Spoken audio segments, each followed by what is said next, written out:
Hi. Right, chapter 13.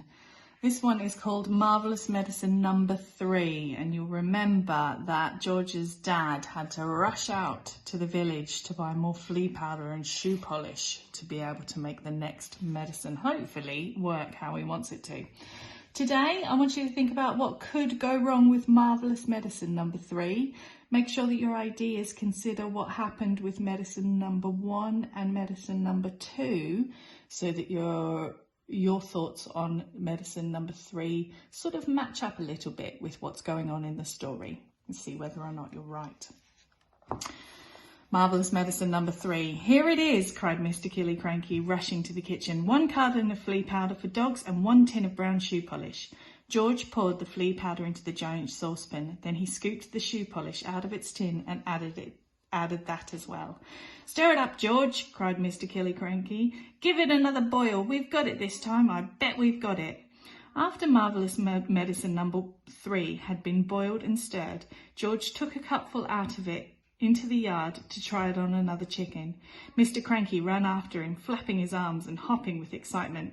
Come and watch this one, he called out to Mrs. Cranky. Come and watch us turning an ordinary chicken into a lovely great big one that lays eggs as large as footballs.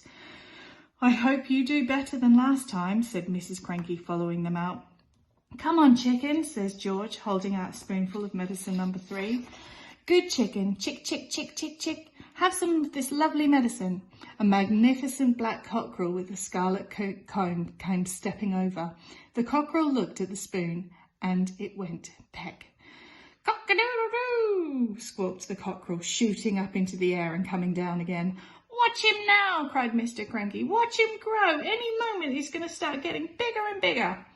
Mr. Killycranky, Mrs. Cranky and little George stood in the yard staring at the black cockerel.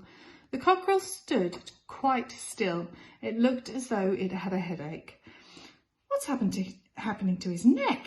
Mrs. Cranky said. It's getting longer, George said. I'll say it's getting longer, Mrs. Cranky said. Mr. Cranky, for once, said nothing. Last time it was the legs, Mrs. Cranky said. Now it's the neck. Who wants a chicken with a long neck? You can't eat a chicken's neck.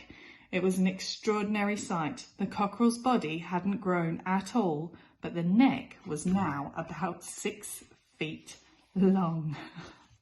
Now, did you guess that was going to happen? All right, George, Mr. Cranky said. What else have you forgotten? I don't know, George said. Oh, yes, you do, Mr. Cranky said. Come along, boy, think. There's probably just one vital thing missing, and you've got to remember it. I put in some engine oil from the garage, George said. Did you have that on your list? Eureka! Cried Mr. Cranky. That's the answer. How much did you put in? Half a pint, George said. Mr. Cranky ran to the garage and found another half pint of oil. And some antifreeze, George called after him. I sloshed in a bit of antifreeze.